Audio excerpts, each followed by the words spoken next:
High বন্ধুরা, Jhuma Bengali kitchen থেকে YouTube চ্যানেলে তোমাদের স্বাগত জানাই।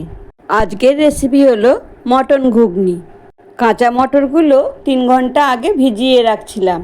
এখন জল ও কাঁচা মটরগুলো কুকারে দিয়ে 2টো সিটি মেরে নামিয়ে নেব।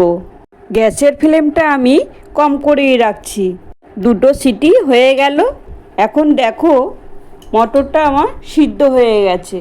এখন কড়াইতে তেল দিয়ে তেজপাতা পেঁয়াজ দিয়ে কিছুক্ষণ নেড়েচেড়ে ভেজে নেব। এবার কেটে রাখা আলুগুলো আমি এখন ঢেলে দিলাম। আলু ও পেঁয়াজ ভালো করে লাল লাল করে ভেজে নিয়েছি। এবার লবণ ও হলুদ দিয়ে আরও একটু নেড়েচেড়ে নেব। এবার দেব কেটে রাখা টমেটো। এবার দেব ঝাল ঝাল লঙ্কার গুঁড়ো।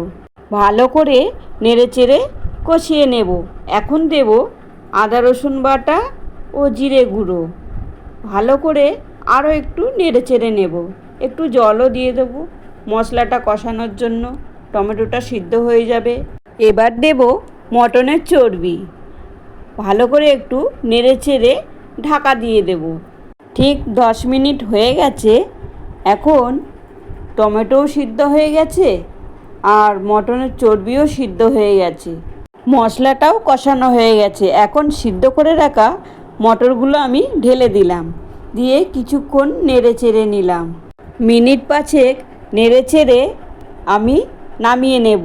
আর এখন একটু গরম মশলাও দিয়ে দিলাম। দেখো আমার ঘুগনি রেডি, নামিয়েও নিলাম।